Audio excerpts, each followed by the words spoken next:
Hi guys, welcome to my YouTube channel guys. Hi, I'm Gwen, future CPC aspirant, and I create simple medical coding lessons for beginners. If you want more crash courses like this, don't forget to like and subscribe. Hi guys, so CPT versus ICD. Medical coding explained in simple way, beginners friendly. So CPT ba or ICD? Nalilito ka rin ba? So, today, I'll explain the big difference in the simplest possible way. Promise after this video, di ka malilito. So, guys, let's start, guys. Okay, pinakasimpleng explanation. So, ICD is for diagnosis and CPT is for procedure. So, in diagnosis, uh, what's wrong with the patient, 'di ba? So, ano ba yung nararamdaman ni patient? Ano ba pinunta ni patient? Ano ba yung complaint ni patient? Yun yung diagnosis. Then, ang CPT is for procedure. What the doctor did to the patient?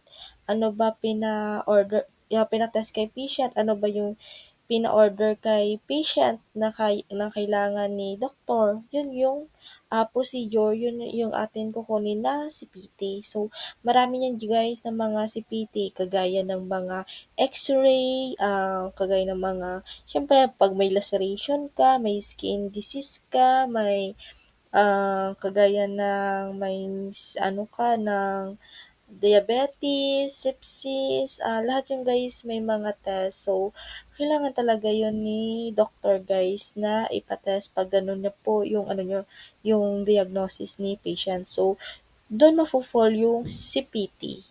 Yun yung procedure. So, maraming mga procedure guys na ma-encounter dito hanggang ulo hanggang paa yun guys. So, dapat alam mo guys sa mga beginner dyan guys, mag-search na kayo guys kung gusto niyo mag-medical coder na virtual assistant. Yun yung dapat yung malaman. So, mahirap simula pero okay lang. So, okay, example, patient came dahil may fever. That's ICD. Doctor orders CBC test though. So, that's CPT. So, alam mo na pinagkaiba ng ICD tsaka CPT. Ah, ang pinakamadaling analogy nito guys, ICD is equals to why the patient came and CPT is equals to what was done to the patient. So, yun yung dalawang analogy nila guys. Then, bakit kailangan pareho? Pareho na dapat i-code. Because insurance or billing will always ask to question. Bakit ka nagpa-check up? So, that's fall to ICD. Then, ano ang ginagawa sa'yo? Okay?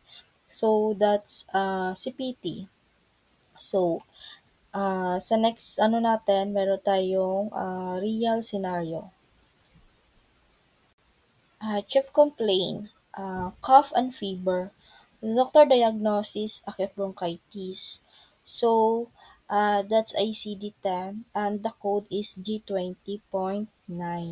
So, ang doctor perform nebulization treatment. So, fall for CPT. CPT code is 94640. So, yan po pinagkaiba nila guys ng ICD tsaka CPT.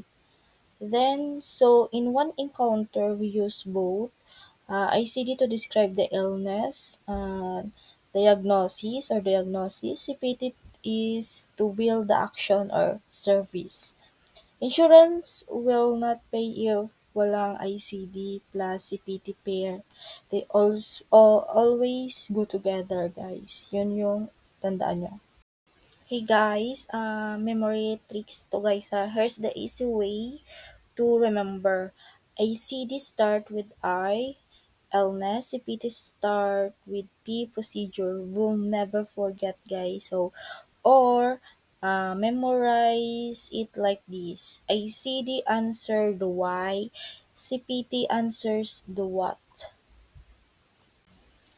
Kung nakakatulong 'to sa inyo guys, please type more coding videos sa comment section so I know you're learning, and like and subscribe for the next lesson, and Please, subscribe guys. Yan lang. So, bye.